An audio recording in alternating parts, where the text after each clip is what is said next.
to the other end of the room. As soon as my eye was off him, I heard him say to himself, with impotent malignity, "If the sea had been of my mind, the sea would have drowned him."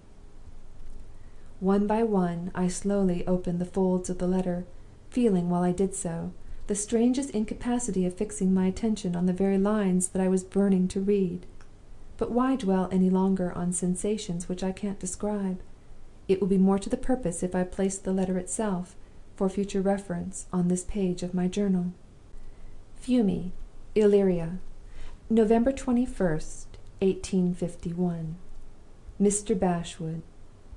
The address I date from will surprise you, and you will be more surprised still when you hear how it is that I come to write to you from a port on the Adriatic Sea.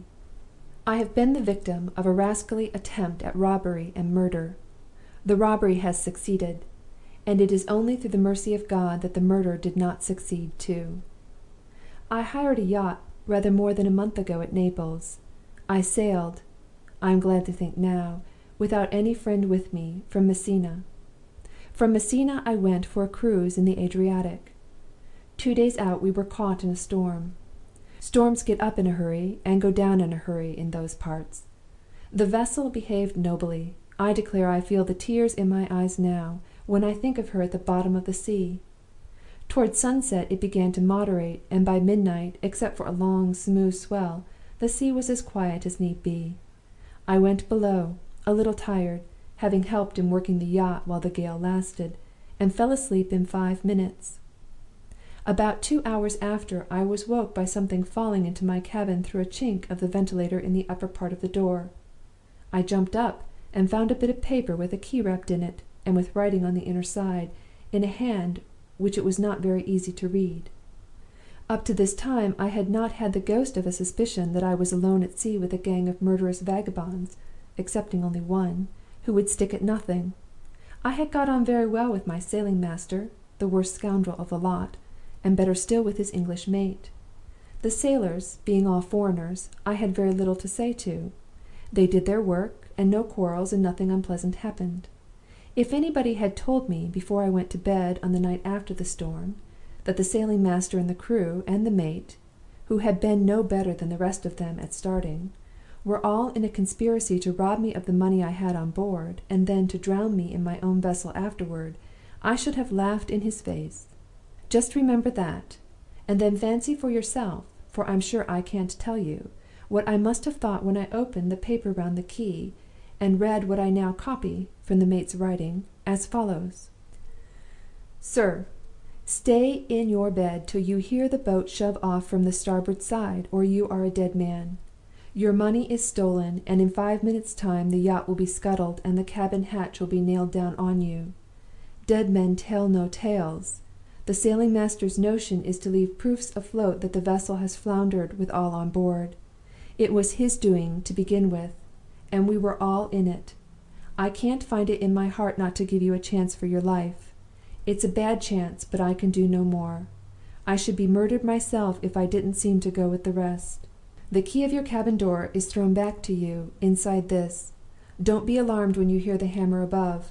I shall do it, and I shall have short nails in my hand as well as long, and use the short ones only.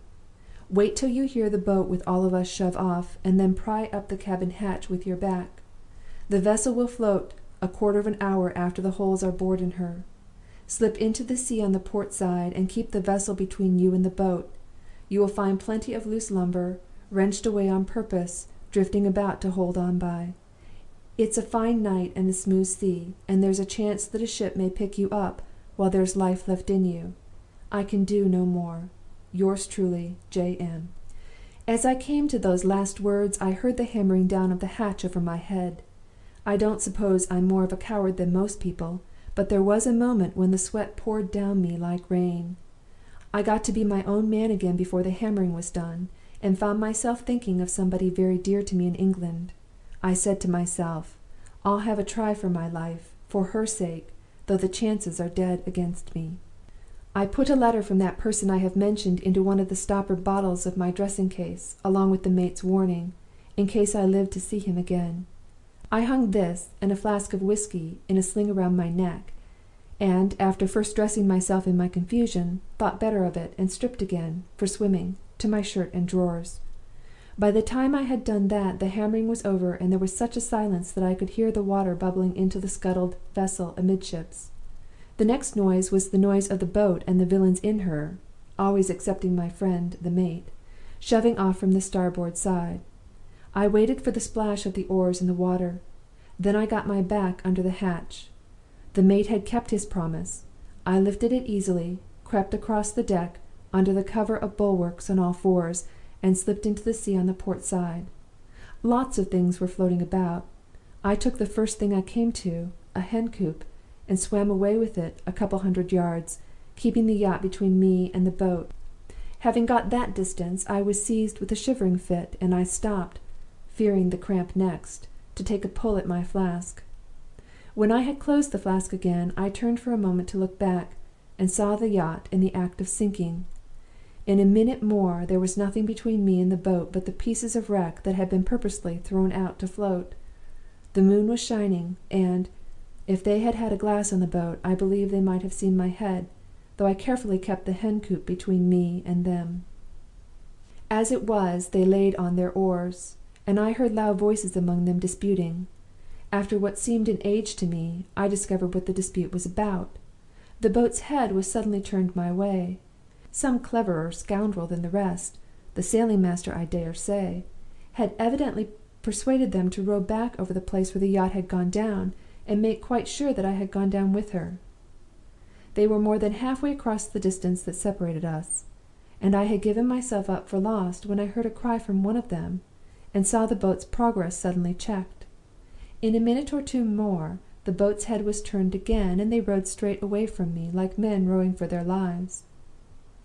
I looked on one side toward the land, and saw nothing.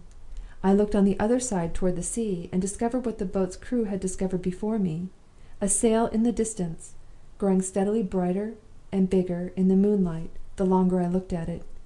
In a quarter of an hour more the vessel was within hail of me, and the crew had got me on board. End of Section 56. Read by Marianne Spiegel in Chicago, Illinois.